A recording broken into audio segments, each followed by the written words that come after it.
রাষ্ট্রপতির আলাদা আলাদা বৈঠক প্রধানমন্ত্রী ও স্বরাষ্ট্রমন্ত্রীর সঙ্গে। কিন্তু কেন? বিহারের ভোটার তালিকার সংশোধন নিয়ে বিরোধীদের লাগাতার আক্রমণ, ভোট বয়কটের চিন্তা ভাবনা, উপরাষ্ট্রপতি ধনখড়ের পদত্যাগ, এই সমস্ত ঘটনা কি একথাই বলছে যে ভারতীয় গণতন্ত্র বিপন্ন? তাই কি এই বৈঠক? হ্যাঁ, এরকম জল্পনা কিন্তু চলছে। সংসদের চলতি বাদল অধিবেশনের মধ্যেই রবিবার দুপুরে মোদী এবং সন্ধ্যায় অমিত শাহের সঙ্গে রায়সিনা হিলসে রাষ্ট্রপতির বৈঠক ঘিরে রাজনৈতিক মহলে নানা রকম চর্চা শুরু হয়েছে। সংসদের বাদল অধিবেশন শুরু হয় 21শে জুলাই। স্বাধীনতা দিবস উদযাপন উপলক্ষে 3 দিন ছুটি বাদে আগামী 21শে আগস্ট পর্যন্ত সংসদের অধিবেশন। অপারেশন সিঁদুর নিয়ে দুদিনের আলোচনা হলেও ভোটার তালিকায় বিশেষ সংশোধনী অভিযান বা এসআইআর নিয়ে শুরু হওয়া বিতর্কের ঢেউ আছড়ে পড়েছে সংসদে। দফায় দফায় মুলতবি হয়ে যায় 2 কক্ষের অধিবেশন। এরই মধ্যে নগদ কাণ্ডের জেরে বিচারপতি যশবন্ত ভার্মার ইমপিচমেন্ট বিতর্কের আবহে আচমকা রাজ্যসভার চেয়ারম্যান তথা উপরাষ্ট্রপতি জগদীপ ধনখড়ের ইস্তফাকে কেন্দ্র করে বিভ্রান্তি চরমে পৌঁছায়।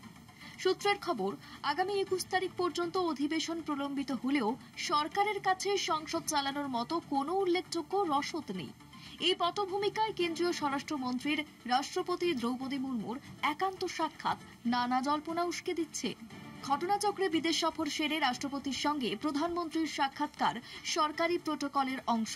কিন্তু মোদির পরে রাষ্ট্রপতি ভবনে অমিত শাহের পদার্পণের যোগসূত্র উপেক্ষা করা সম্ভব নয় রাজনৈতিক মহলের। অষ্টাদশ লোকসভা ভোটে বিজেপির নির্বাচনী প্রতিশ্রুতি ছিল দেশে অভিন্ন দেওয়ানি বিধি প্রণয়ন। কিন্তু 2024 সালের ভোটে একক সংখ্যাগরিষ্ঠতা খোয়ানোই কাজটা সহজ নয়। একইভাবে এক দেশ এক ভোট চালুর বিষয়ে প্রাক্তন রাষ্ট্রপতি রামনাথ কোবিন্দ কমিটির রিপোর্ট জমা পড়ার পরেও সরকার তা নিয়ে বিশেষ উচ্চবাচ্য করেনি। বিজেপির প্রাণভোমরা আরএসএস এর শতবর্ষ আসন্ন।